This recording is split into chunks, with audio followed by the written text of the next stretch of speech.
Boa noite. Já? Boa noite, pessoal.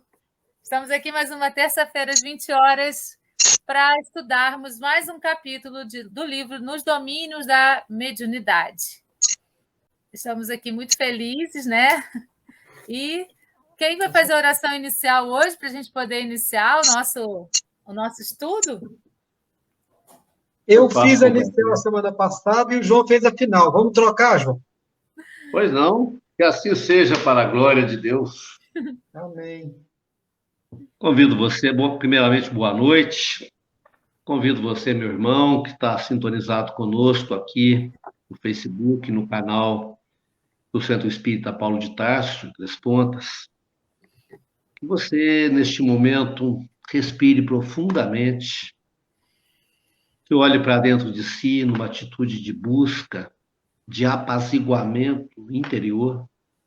Fim de ano, lá fora, a vida fala de correria, a vida fala de aumento de preço de combustíveis, aumento de toda a natureza, CPI disso, CPI daquilo, e a gente corre, corre, corre, e de repente urge que nós tenhamos coragem de parar tudo, tudo, tudo, e nos conectarmos com a fonte que é Deus, pedirmos socorro. Então fecha teus olhos, respire profundamente, olhe para dentro de si e deixe sair a sua conversa com Deus Todo-Poderoso.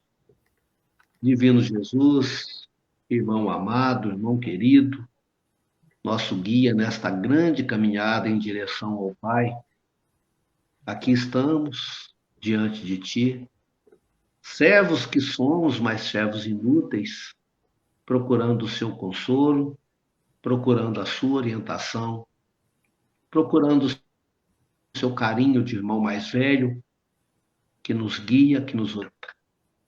Derrama sobre nós sua luz, derrama sobre a nossa inteligência a sua vontade superior, para que nós nos revistamos de humildade, de silêncio acolhedor, para que o nosso coração se abra àquilo que for falado, para que os nossos tecidos se tornem maleáveis à tua vontade, para que nós possamos fazer em nós, as mudanças que se fizerem necessárias. Agradecemos humildemente pelos amigos espirituais, protetores desta casa, que trabalham desde sempre para que aqui a sua graça aconteça. Agradecemos por aquelas pessoas, encarnadas ou não, que durante todo esse dia se dedicaram para que essa live saísse, e saísse bem. Visita nossas casas, visita nossos corações e nos prepare para aquilo que há de vir, que há de ser reflexo da sua vontade, pela sua infinita misericórdia. Que assim seja. Assim é. O capítulo de hoje eu achei ele bastante interessante, porque ele vai mostrar um lado, né, diferente daquilo que nós estamos vendo desde o início. E nós escolhemos aqui, né, de última hora, uma música, Floquinho está agitado hoje, que se chama A Casa, do Vinícius de Moraes. Ela é considerada uma música, né, para criança, mas ela tem, na verdade, uma interpretação bastante adulta, né? Então, eu vou me arriscar a fazer aqui uma capela para vocês com a música. Não ensaiei nada, mas vamos lá. É uma música bastante conhecida por todos nós. Era uma casa muito engraçada, não tinha teto, não tinha nada, ninguém podia entrar nela não, porque na casa não tinha chão.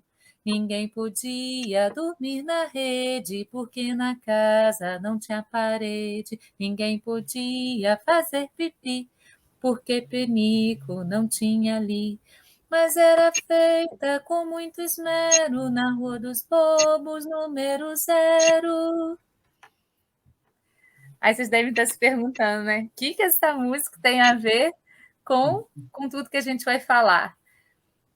Eu só quero deixar aqui algumas alguns pensamentos para a gente poder começar a alinhar, né, a música, o capítulo e tudo que a gente vai mostrar hoje.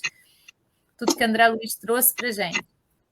Tudo que a gente faz na vida precisa ter uma sustentação. Kardec dizia para a gente, espíritas, instruí-vos, porque através da instrução vocês vão encontrar a moral. Então, sem instrução, sem estudo, sem aprimoramento pessoal e moral, através do estudo, como Kardec disse, nós não conseguimos trabalhar mediunicamente. Não é possível esse trabalho mediúnico. Não é possível que esse trabalho mediúnico seja feito com seriedade. Nós vimos há pouco tempo, né, o desmanchar de um império, de um espírita muito famoso, muito conhecido, João de Deus, eu acho que era o nome dele, que fazia tratamentos e proporcionava curas.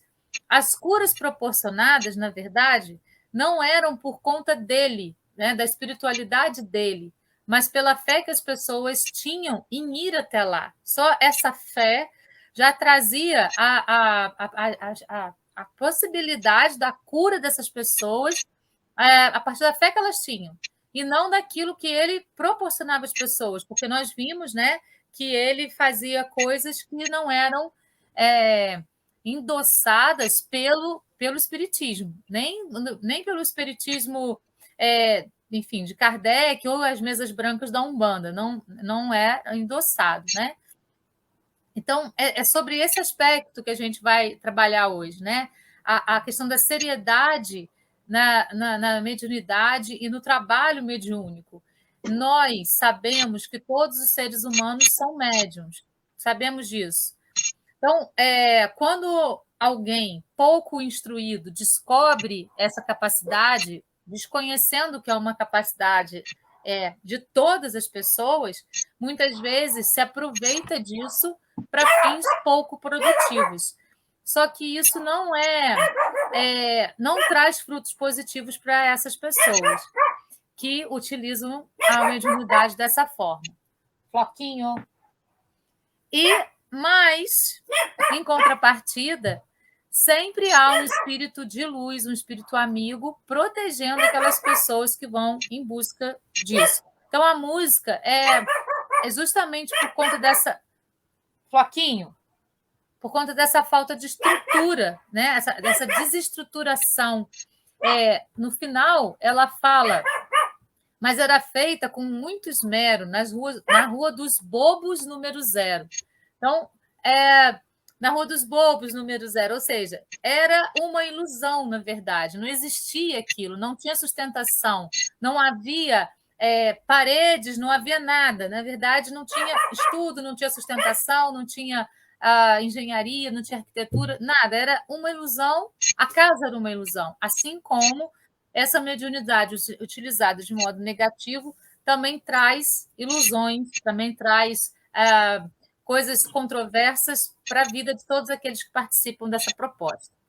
Então, assim, só para dar essa abertura e esse caminho, agora eu passo a palavra para os meus amigos para que a gente possa estudar o capítulo mais aprofundadamente.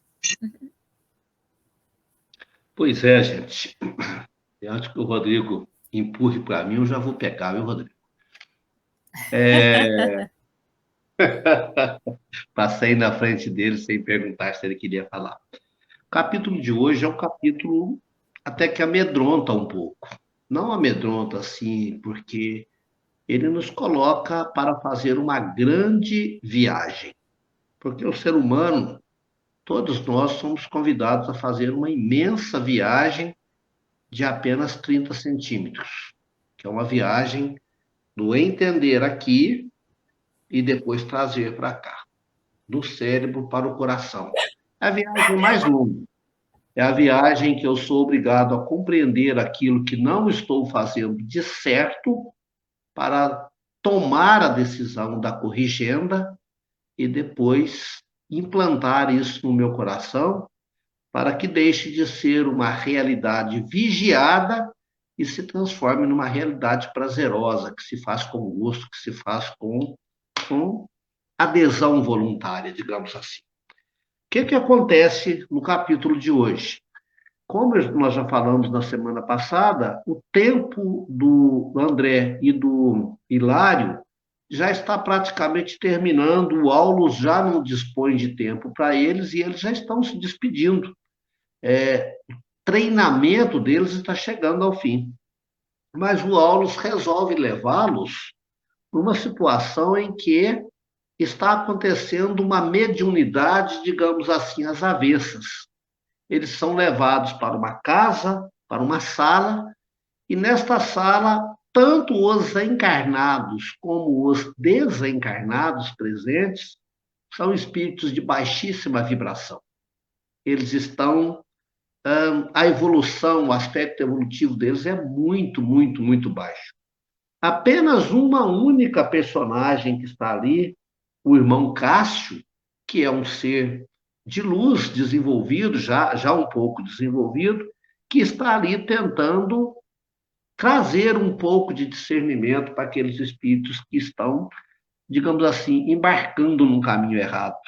E quando o Aulus, o André e o Hilário chegam, o Cássio está profundamente desanimado. Ele fala, olha, tudo que nós estamos fazendo não está redundando em progresso.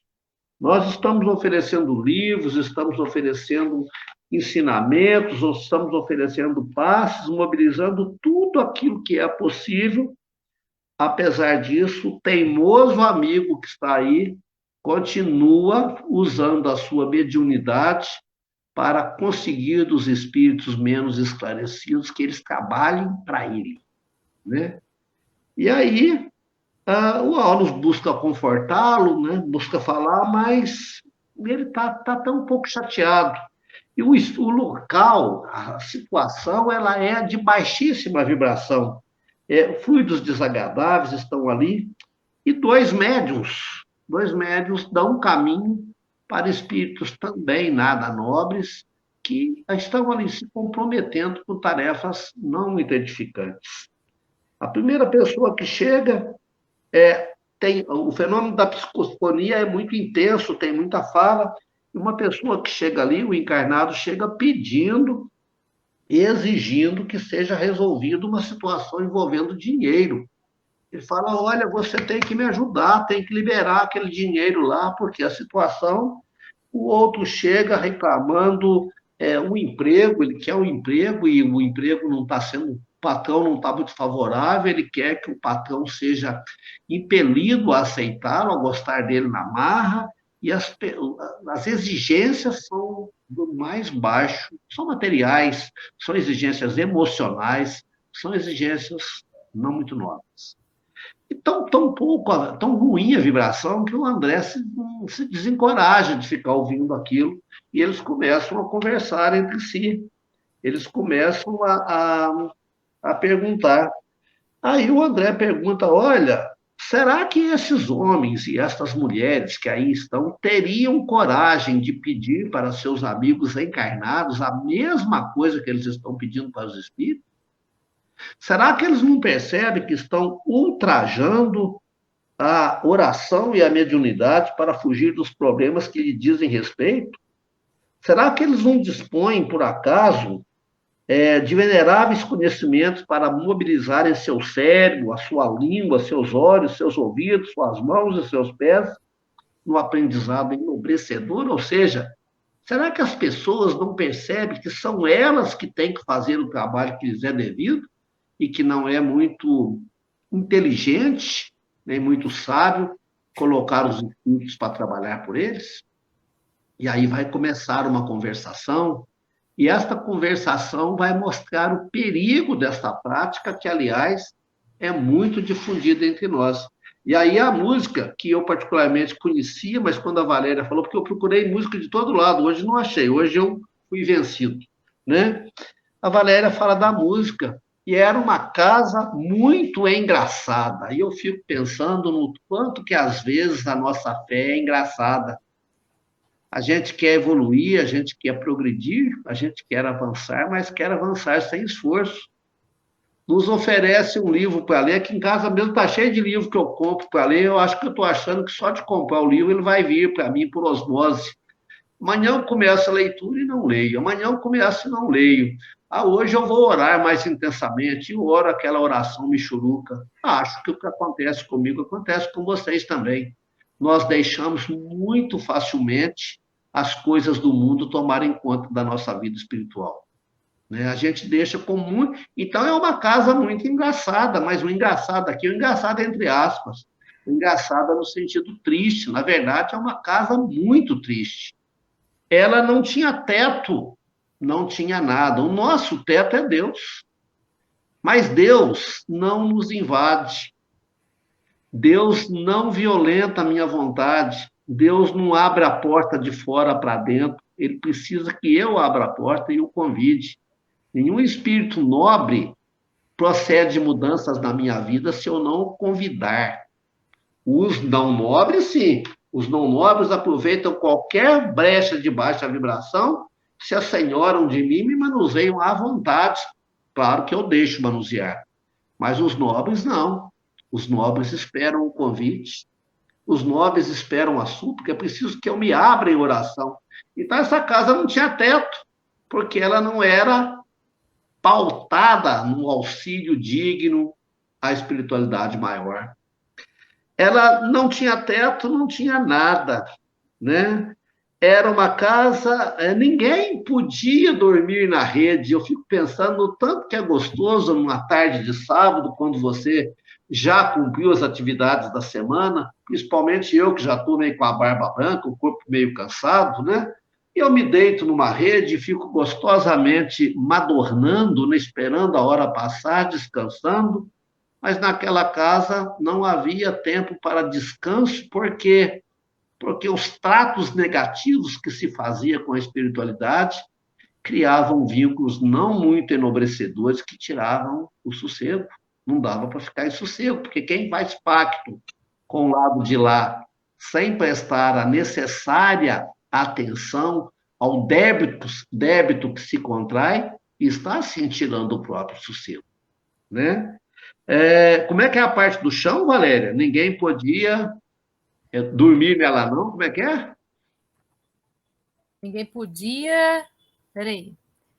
Ninguém podia dormir na rede porque na casa não tinha parede. Ninguém podia fazer pipi, essa parte do chão é antes. É aqui assim, ó. Antes disso, a parte do chão... Ninguém podia entrar nela não, porque na casa não tinha chão.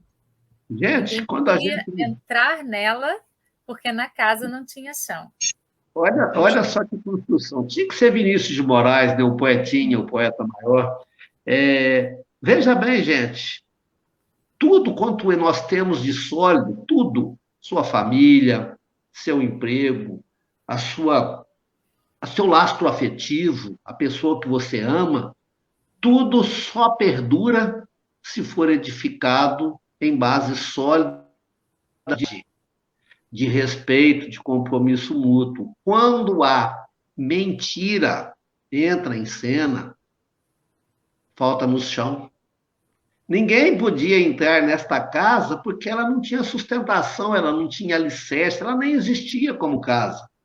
Não podia dormir na rede, se não tem chão, como terá parede? Mas eu gosto da parte final. Mas era feita com muito esmero. O que é esmero? Esmero é cuidado. Ela era edificada com muito cuidado, mas um cuidado ilusório, um cuidado fantasioso, um cuidado de aparências, e ela ficava localizada na Rua dos Bobos, porque ingênuo, idiota, bobo, quem acha que pode manusear impunemente o lado espiritual. Esse capítulo termina com uma frase, eu já quero ir lá para a frase final, que eu achei essa frase vale um livro. Ele diz assim, ó, cada serviço nobre recebe o salário que lhe diz respeito, mas cada aventura menos digna tem um preço que lhe corresponde. Ela era feita com muito esmero na Rua dos Bobos, bobos de quem pensa que pode aprisionar e manusear impunemente o lado de lá. Na Rua dos número zero, ou seja, trabalho, trabalho, trabalho e nada edifica. Gente, eu comecei a falar, era 8h05, é 8h20. Deixa eu calar minha boca, o Rodrigo já está tendo uma síncope ali. Só antes do Rodrigo falar, deixa eu só corroborar aqui o que o João falou, né? Então, é exatamente essa questão, né? Eles levavam livros, eles levavam ensinamentos, e as pessoas não queriam estudar. Existem muitos médiuns assim, né? Muitos médiuns que já se acham prontos. Eu já tenho a mediunidade, eu já tenho a visão, eu já tenho a audição. Isso realmente eles têm. Mas conforme vão utilizando de maneira equivocada, porque não estudam, vão sendo enganados por espíritos brincalhões, por espíritos maldosos, e vão dando também, então, as indicações erradas para as pessoas. E paulatinamente vão perdendo também a credibilidade, porque as coisas que eles falam não se realizam. E nem é isso que a mediunidade pretende, né? A mediunidade não pretende que ver o futuro de alguém. A mediunidade ela serve para o autoconhecimento, para o autoaprimoramento. Né? Quando é utilizada dessa maneira equivocada, vai levando as pessoas para caminhos que não são interessantes. Então, é muito importante a gente sempre lembrar dessa frasezinha que quase todos os capítulos aparece. Espíritas instruí-vos, porque através da instrução você alcança a moral. É necessário a instrução para que a gente possa aprender a lidar com o dom que nós temos. Né? Todos nós somos médiuns, cada um tem um tipo de mediunidade mais aflorada, e nós precisamos aprender a lidar com esses dons, e não trabalhar a moda boi com esses dons para que a gente faça coisas equivocadas, como é o caso desse lugar, né, que a gente não pode chamar de casa espírita, porque não desse lugar que estava trabalhando dessa maneira. Rodrigo, só um segundinho. Me lembrei de uma coisa enquanto a Valéria estava falando. No Evangelho, eu não sei a citação, talvez você se lembre, tem uma passagem que diz assim: se teu olho te escandaliza, arranca-o, porque te é melhor entrar na eternidade com um olho só do que se perder na vida eterna. Não é isso?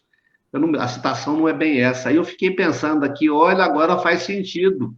Se você tem uma clarividência, mas isso serve para teu escândalo, melhor que você não tivesse dom nenhum. Melhor que você não tivesse mediunidade nenhuma aflorada, porque ela, mal usada, cria um problema gravíssimo. Melhor seria arrancar esse olho. Mas vamos lá, deixa o Rodrigo falar. Eu estou muito tranquilo, estou muito satisfeito na posição que eu estou aqui. Eu estou falando, eu estou escrevendo, eu estou olhando para o livro, eu estou numa situação muito confortável, tá? Muito gostoso. Mas é disso que o capítulo fala, do perigo de cruzar os braços e deixar os outros trabalharem para você. Isso mesmo, justamente. João, você falou alguma coisa muito interessante. Quando você foi começar a falar sobre a música, você dizia assim que a música começa assim, era uma casa muito engraçada.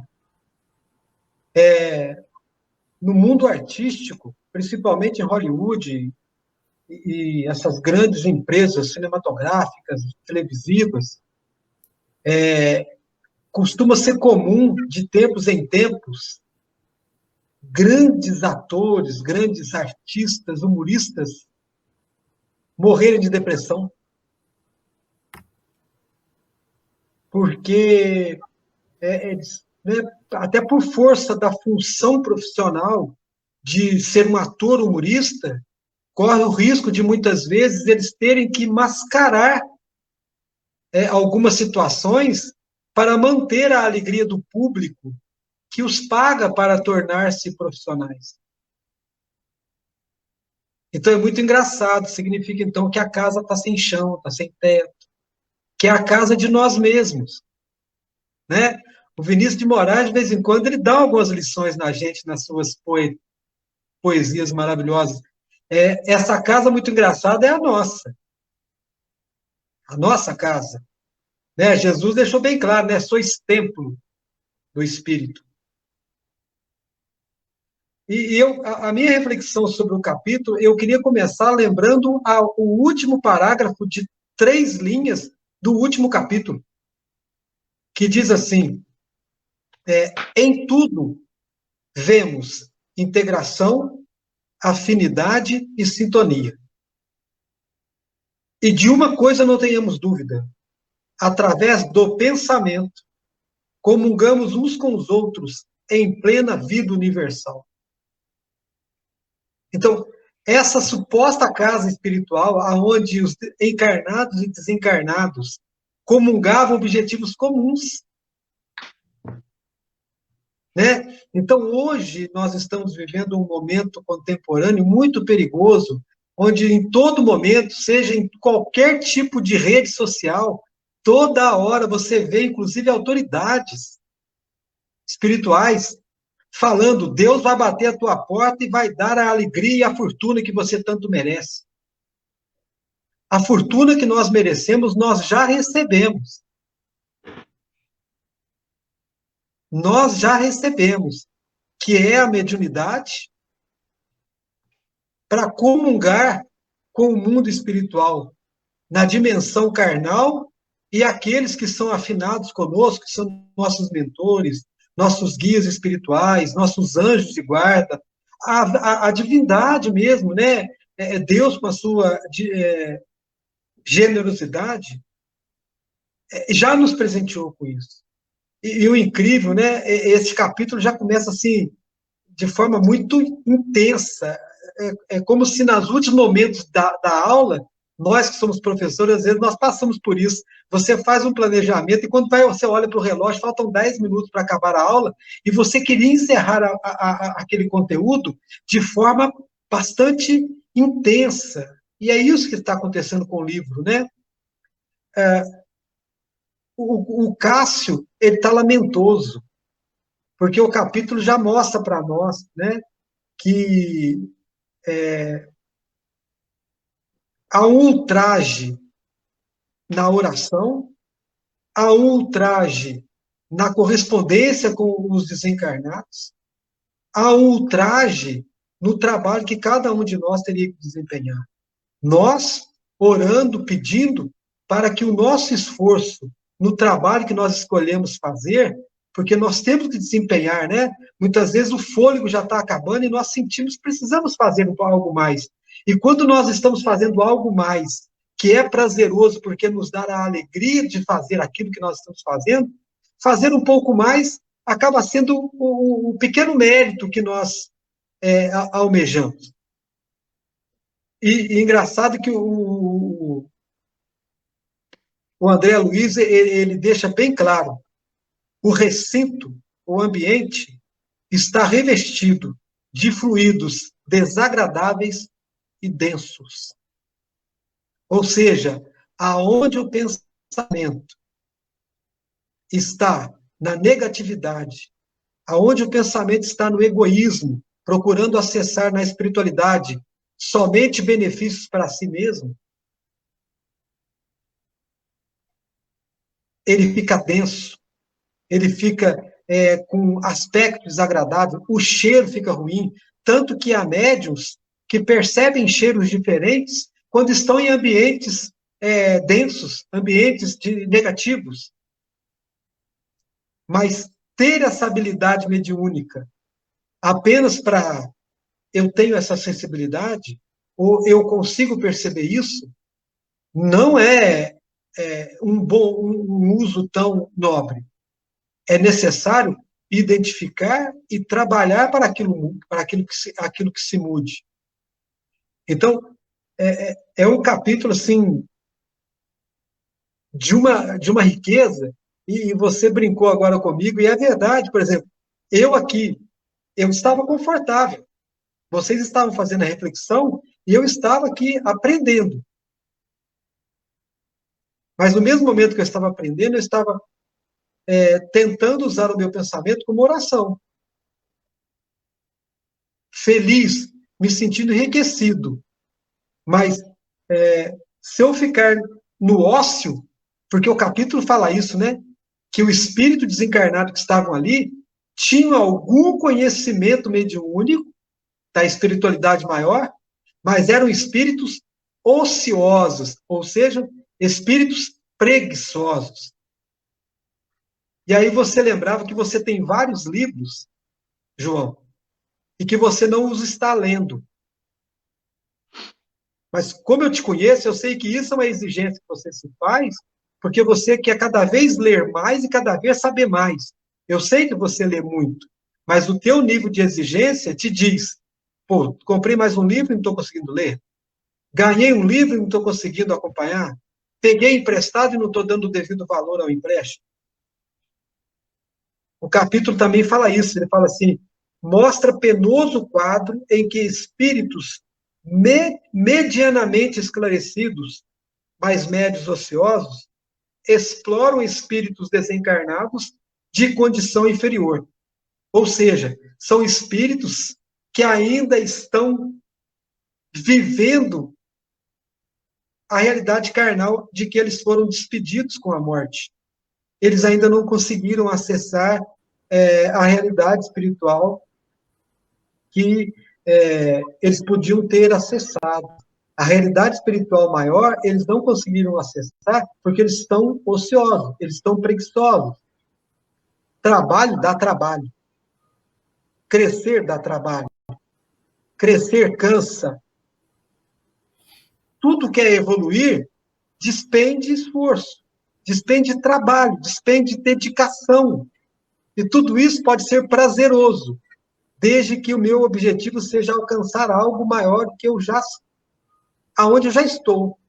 Eu não posso me contentar com o que eu tenho, em qualquer esfera, seja aqui encarnado e seja quando nós estivermos desencarnados. Deixa eu parar um pouco, né? Que agora quem estendeu fui eu. Isso tudo que você falou mostra que eles estão vivendo uma ilusão, na verdade. Né? Todos Sim. eles. Eles ainda não têm a consciência da verdade de Jesus. Eles ainda estão vivendo muito presos à materialidade, como se fosse só o plano material que existisse, e esquecendo do lado espiritual, até mesmo os médiuns, né? Porque utilizam de uma maneira equivocada. E, assim, é importante a gente entender que a gente buscar avanços materiais com consciência não é errado nem equivocado. Isso não é um pecado, né? É importante, porque enquanto a gente está na Terra, a gente precisa da parte material para poder sobreviver, viver e bem aqui. Essa ideia que colocaram na nossa cabeça que dinheiro não traz felicidade, na verdade, é uma ideia equivocada. Ele não traz felicidade se você tiver apego ao material, como essas pessoas. Mas se a gente tem o dinheiro e utiliza para fins produtivos, ele vai trazer felicidade tanto para nós quanto para pessoas que nos rodeiam. Por exemplo, um empresário, né? Uma pessoa que tem muito dinheiro, resolve virar um empresário, abre uma empresa e dá emprego digno para todos aqueles trabalhadores, um salário digno, com benefícios, com isso, com aquilo. Esse empresário está utilizando o dinheiro dele de uma maneira bacana. Além de dar emprego para todo mundo, está produzindo coisas que vão beneficiar uma sociedade como um todo. Então, o dinheiro que ele está utilizando está sendo bem empregado. Ele está usando o dinheiro em benefício da comunidade, em benefício do todo, e em benefício dele mesmo, por que não? Né? Ele também vai usufruir disso de uma maneira positiva, podendo ter uma vida mais confortável. Isso não é uma coisa ruim, isso é uma coisa positiva, é uma coisa bacana. O problema é quando a pessoa tem muito dinheiro, vira um empresário e dá um salário desmerecido para os funcionários, porque cada vez quer lucrar mais, constrói coisas que são de pouca qualidade para que as pessoas consumam aquilo e acabe muito rápido. Aí você está utilizando o dinheiro com uma ganância que não vai fazer bem para a sociedade nem para si mesmo. A gente precisa sempre pensar no bem maior. O que isso vai trazer para o bem maior? Para mim e para as pessoas que estão ao meu redor. Então, assim, não é errado a gente, por exemplo, fazer planos, ter projetos, até fazer uma oração para que alguma coisa dê certo na nossa vida, para que a gente possa ter uma questão material mais folgada. Isso não é errado. O problema é o apego ao dinheiro, o apego às coisas materiais que vão levar, então, esses espíritos a não evoluírem espiritualmente, a ficarem presos nesse plano, né, material da Terra e não evoluírem. É o que acontece nesse lugar em que essas pessoas estão fazendo essa reunião.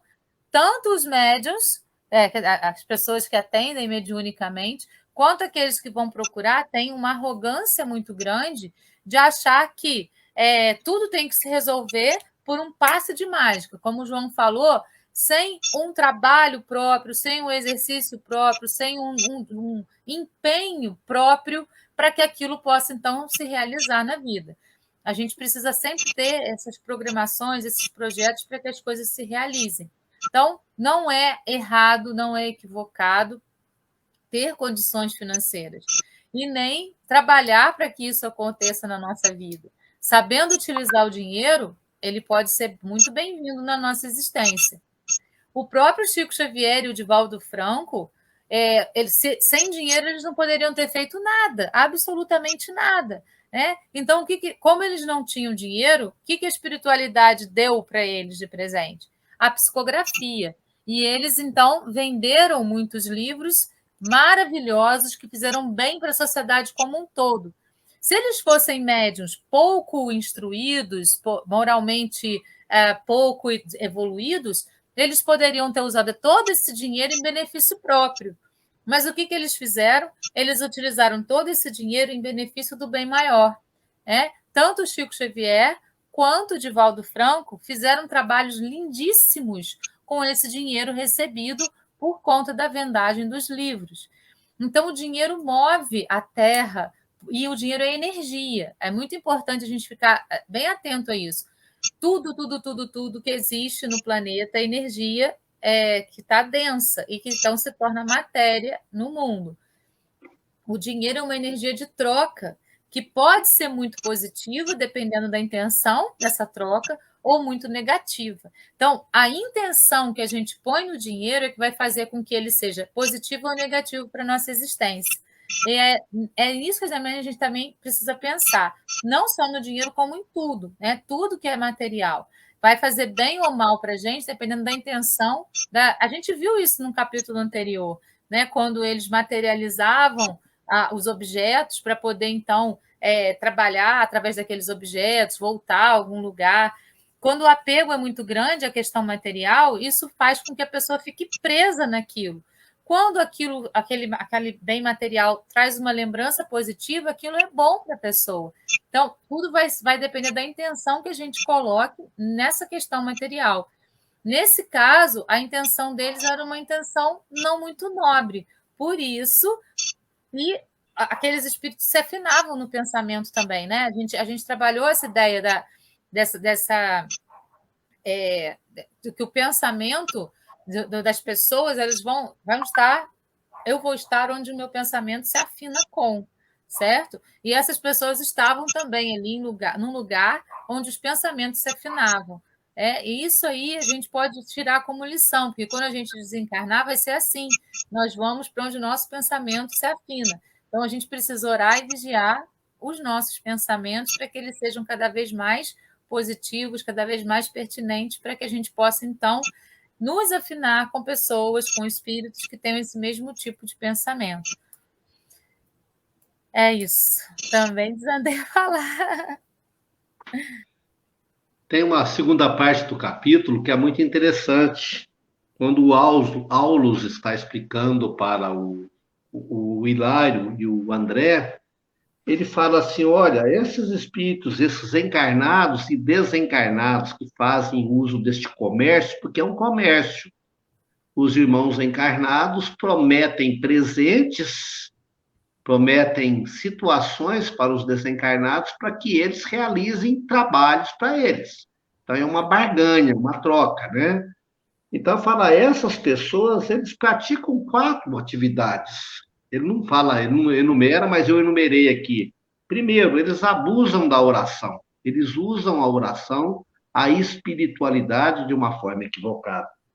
Depois, eles desprezam o trabalho digno, o trabalho feito com amor, o trabalho bem feito. Eles desprezam, praticam a preguiça, se encolhem no nada a fazer e querem facilidades. Ou seja, a gente está enjoado de ver isso também no mundo físico, no mundo material, né? E o André fica muito constrangido com aquilo e fala, mas peraí, isso vai continuar assim indefinidamente?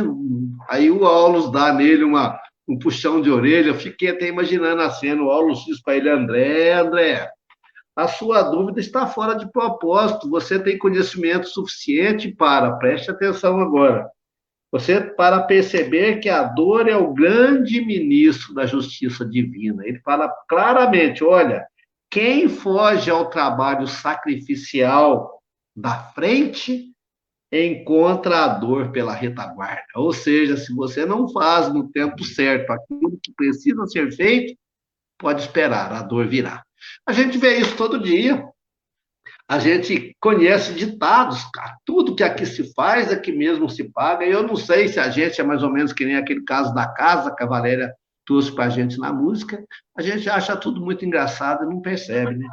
Mas aí, o Hilário é uma pessoa que me agrada, porque o Hilário é o cara das dúvidas, né? Ele não deixa a batata assar, ele está sempre perguntando. Ele fala assim, escuta, mas por quê? Tem tanto ensinamento, tem tanta casa espírita, por que que eles se envolvem, por que que eles se entregam a semelhantes esforços? Né? Por que que eles não querem esforço nenhum? Por que que eles querem essa facilidade? Tem tanta lição, tem tanto apelo à dignificação, tem tanto trabalho de mediunidade, por quê? E aí, entre outras coisas, o Aulus responde para ele uma coisa muito interessante. Eu grifei aqui, eu achei, falou, olha, é sempre muito mais fácil trabalhar com subalternos ou com iguais. É muito fácil para quem está trabalhando, trabalhar com quem a gente pode mandar. Porque quem a gente pode mandar, ele simplesmente nos obedece. Mas quando nós trabalhamos com quem nos é superior, nós precisamos engolir o nosso orgulho, nós precisamos, até vou ler, olha, é sempre mais fácil o homem comum trabalhar com subalternos ou iguais, porque servir ao lado de superiores exige boa vontade, existe disciplina, existe correção do proceder e firme desejo de melhorar-se. Olha como que isso é aplicável na nossa vida. Todo mundo gosta de ser chefe. A gente brinca que tem muito cacique para pouco índio, né? Todo mundo gosta de ser chefe, né? E aí, na sequência, né? O Hilário volta a perguntar, escuta, eles estão delituosos. Esse delito ficará impune? E aí o Aulus dá um sorriso confortador e fala assim, calma, não se preocupem demasiadamente.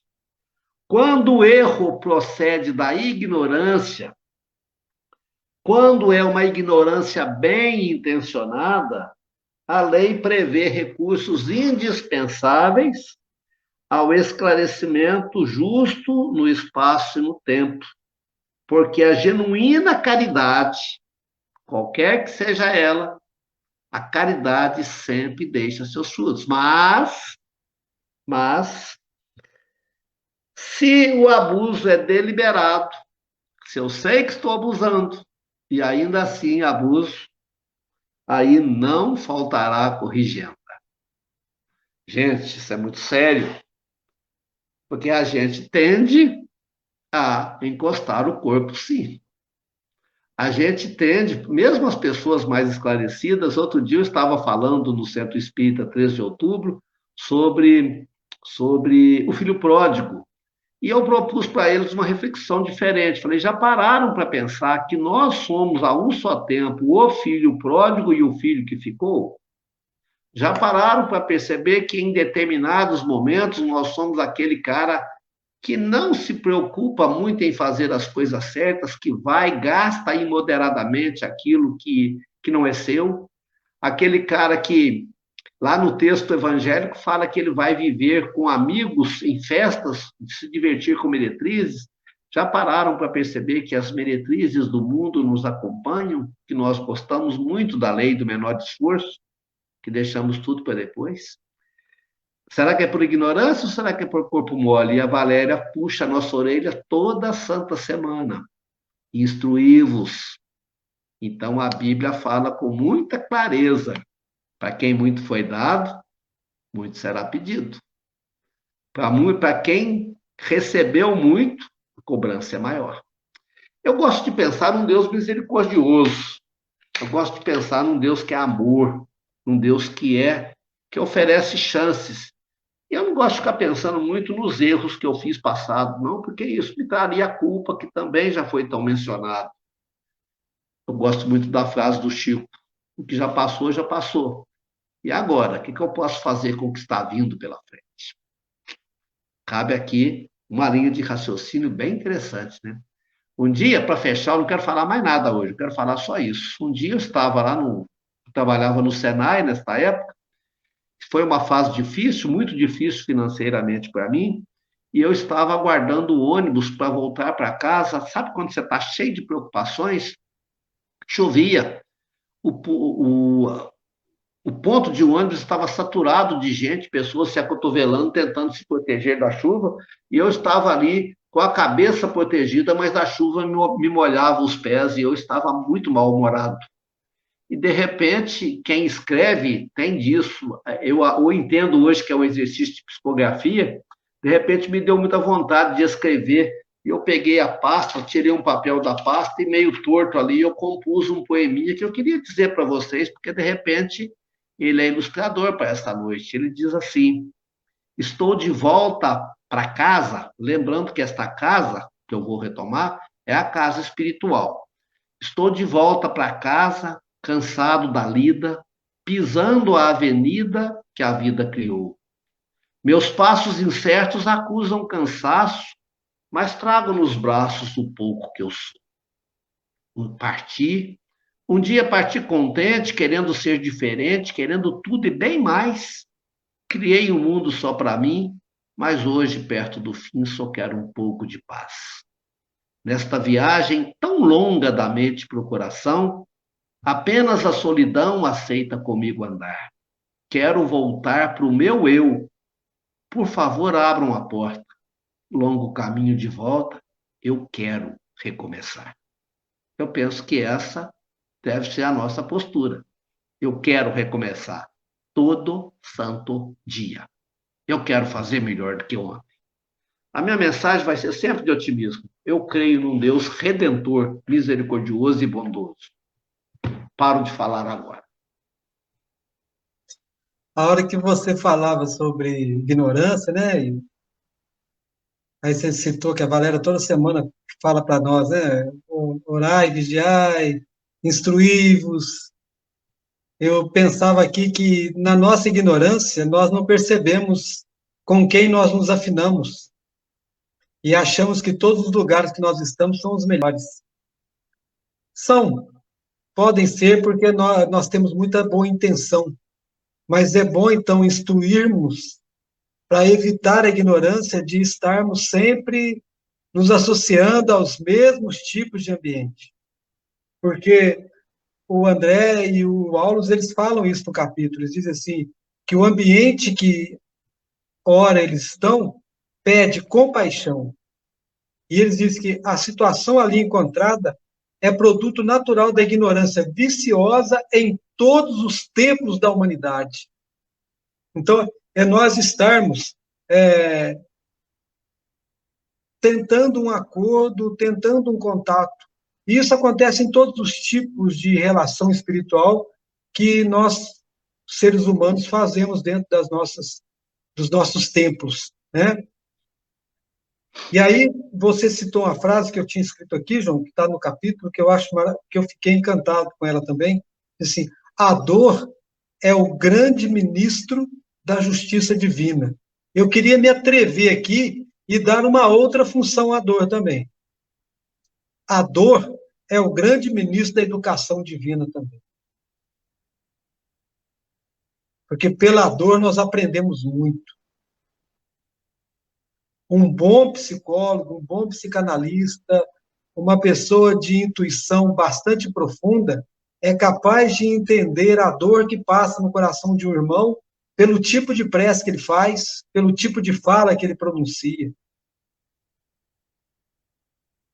Porque a dor que ele expressa, ora em prece ou ora em lamentação, é aquilo que magoa o seu coração, quer dizer, é aquilo que está machucando, que está doendo, né?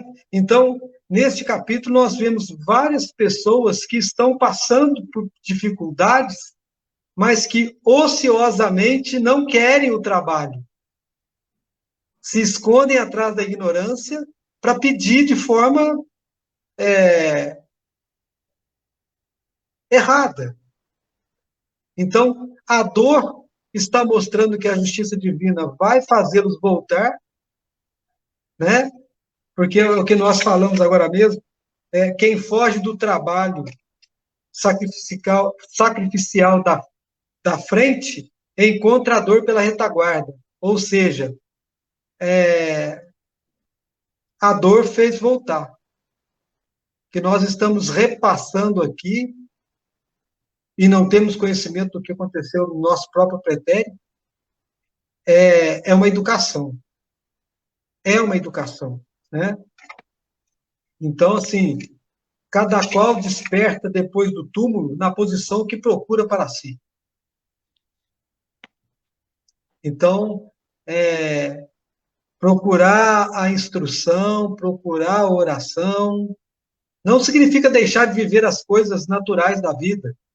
As boas festas, os bons encontros, as boas relações, as boas alegrias que o trabalho, que as relações sociais, que as relações amorosas nos permitem, vamos viver de forma digna, de forma gostosa, de forma, né, jogosa às vezes, mas sabendo que não dá para fugir daquilo que tem que ser feito. Não dá para fugir daquilo que é imperioso a nós pela própria natureza e pela própria escolha que nós fizemos, né? Mas é isso, eu acho que está chegando pertinho do final da hora, não está, não? Ainda falta um pouquinho. Temos 8 Eu vejo minutos. para você encerrar, Valéria. Eu acho que o capítulo traz essa lição para relembrar a gente que nem sempre, né, as pessoas trabalham mediunicamente de uma maneira honesta, de uma maneira santa, né? Muitas pessoas utilizam as suas faculdades em benefício próprio, enfim. Eu estou lembrando aqui, que eu comecei a gaguejar, porque eu lembrei do filme Ghost, né? Eu acho que todo mundo já assistiu esse filme na vida. E tinha lá aquela médium charlatã que ficava fingindo que recebia espírito, na verdade não recebia nada. Falava que ele fazia né, um teatro, uma encenação, até o dia em que o espírito desencarnado lá, o principal do filme, aparece para ela, fala com ela e ela escuta. E aí ela morre de medo, quer fugir daquela mediunidade. Quando finalmente ela consegue atingir a mediunidade, ela quer fugir daquela mediunidade. É uma brincadeira que eles fazem no filme, mas que é interessante da gente parar para pensar, né? Enquanto ela era charlatã, ela estava muito tranquila, né? Estava lá numa posição bastante confortável. A partir do momento que ela começa a ouvir o espírito verdadeiramente, ela começa a ficar morrendo de medo. E depois ela vê que esse trabalho é tão edificante que ela ajuda aquele espírito e vai ter uma fila de espíritos para poder ser cuidado por ela, né? As pessoas realmente vão ter ali o cuidado dela e ela muda e começa a fazer um trabalho edificante. É muito bonito, né? No filme, assim, a brincadeira que eles fazem, mas assim leva a gente a pensar em que existem os charlatões e que existem as pessoas efetivamente sérias. Então a gente precisa reconhecer isso. A gente reconhece isso como? Através da instrução, quando a gente alcança a moral. Né? Existem muitos falsos messias que vão aparecer na nossa história, mas nós precisamos ter olhos para ver e ouvidos para ouvir. A responsabilidade é nossa, não deles. Né? Se eles nos enganam, a responsabilidade é nossa. Faltou de nós a instrução para poder compreender isso. Eu não sei se eu já contei esse caso para vocês, mas certa vez, logo após a morte do Paulinho, uma pessoa veio dizer para mim que Paulinho tinha mandado um recado, 2 semanas depois e tal, e eu já havia entrado em contato com ele por outras fontes. E o recado que ele me deu foi um recado, assim, mal criado, sabe? Numa maneira de falar que não era a maneira de Paulinho falar. E eu, num primeiro momento, fiquei triste, fiquei pensando, nossa, mas ele me dando bronca, sabe? Falando que eu não devia estar ali sofrendo, não devia estar naquela situação. Falei, não é possível que o Paulinho está falando assim comigo. Daí a espiritualidade, né, depois que eu me acalmei, que eu fiquei quietinha, eles vieram me falar, não é ele, é um espírito brincalhão. Porque essa pessoa que recebeu essa mensagem é um espírito, um médium, que tem uma potencialidade muito grande, mas que não gosta de estudar. Então, ele é enganado por vários espíritos. Ele falou assim, mas eu vi, era a imagem dele, não importa. O espírito tem essa capacidade de se moldar da maneira que ele quiser. Então, ele pode fingir, através da imagem, ser quem ele quer. Nós precisamos sentir a energia. Nós precisamos sentir quem é verdadeiramente através da energia que aquele espírito está passando para a gente. E quando a gente se instrui e alcança moral, a gente consegue captar essas energias para saber se é um brincalhão ou se é efetivamente um espírito sério que está falando com a gente. Então, a gente precisa ter esse discernimento. É necessário que a gente tenha, para que a gente, ainda mais quando a gente quer trabalhar com as nossas capacidades mediúnicas, ainda mais quando a gente escolhe trabalhar com elas. É muito importante esse caminho da instrução, para que a gente possa, então, saber discernir, né, e saber compreender as energias que aquele espírito está passando para a gente. E quando a gente descobre, né, que não é aquela energia daquela pessoa, que não é aquela pessoa, desmonta-se aquela imagem que ele trouxe de ser aquela pessoa. É muito, é plástico, o perispírito é plástico, e os espíritos brincalhões, eles aprendem a se plasmar do jeito que eles quiserem, né? Então, a gente precisa trabalhar bastante essa questão para não sermos enganados facilmente, ou nem dificilmente, para que a gente possa ter a noção daquilo que efetivamente é. Então, eu acho que esse capítulo traz essa chamada de atenção para a gente, né? Essa coisa, ó, peraí, mas nem todo mundo é sério. E aí a gente lembra do João de Deus, a gente lembra da história, tudo que aconteceu, e de vários outros espíritos médiuns aí que trabalharam de uma maneira equivocada com a mediunidade, ficaram famosos e no final descobriu-se várias coisas, né? Isso é ruim, porque acaba manchando um pouco, né, a imagem do espírita, mas isso acontece em todas as religiões, tem pastor que não é muito bacana, tem padre que não é muito bacana, mas o espírita fica com aquele estigma, né? Infelizmente. Mas a gente precisa ter esse discernimento para poder trabalhar de uma maneira efetiva. Eu acho que é isso, né? A mensagem que fica. Vamos para a oração? Vamos, antes de fazer a oração, eu queria lembrar uma coisa. Quando você falou do filme Ghost, me veio aqui que ela tinha mediunidade, não sabia disso, né? Não tinha consciência clara disso, mas os descaminhos também são caminhos, né?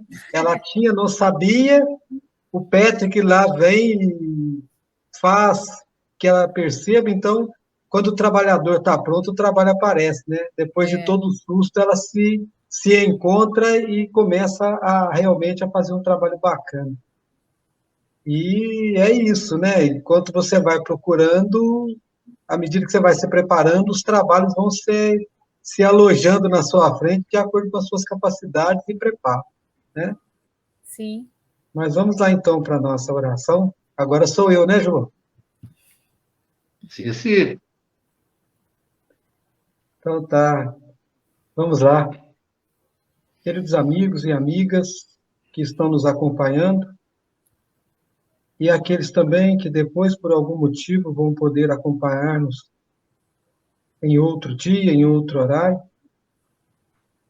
vamos fechar os nossos olhos, permitir que toda a egrégora espiritual que nos favorece, que nos acompanha, esteja junto conosco e também conosco ore, E então vamos nós aqui, nosso mundo encarnado, pedir que eles nos ajudem a evitar o ócio espiritual, o ócio estudantil,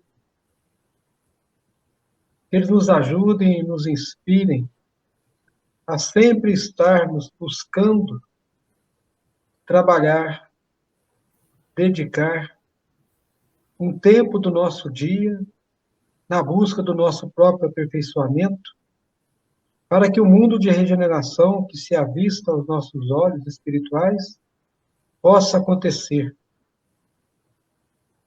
por nossa instrução, por nossa inspiração, que cada um de nós consiga, em sua prece diária, alcançar Jesus e Deus, Jesus e a espiritualidade maior. Que o nosso coração se abra para tudo aquilo que é edificante. Que cada um de nós consiga interferir no ambiente em que vive, a partir da interferência pessoal interna, que nós vamos conseguir todos os dias, pela instrução, pelo Evangelho, pelo silêncio, pela fala digna, pela fala edificante. Que todos nós possamos encontrar dentro do nosso peito, do nosso coração, pensamentos positivos, edificantes, pensamentos de amor, de cuidado, de caridade, de delicadeza, para que o nosso mundo e o mundo ao nosso redor possa ser um mundo melhor. Um mundo de paz, um mundo de luz. Que assim seja. Sempre. Assim é. Eu acho que tem algumas mensagens aqui que não estão aparecendo, mas vou falar o nome das pessoas que estão aparecendo aqui para mim, né? Eu queria agradecer a companhia da Sirene, da Sandra Estevam, da Gigi, que está acompanhando a gente, da Vitória, da Suzana, da Maria Elizabeth, da Cidinha, da Mila, que eu vi também, que estava aqui online, e todas as pessoas que nos acompanharam, né, presencialmente nesse momento, que vão acompanhar depois, quando a live ficar gravada, pessoas encarnadas, desencarnadas, gratidão. Até semana que vem, com mais um capítulo do livro Nos Domínios da Mediunidade. Até lá, namastê, beijo no coração de todos.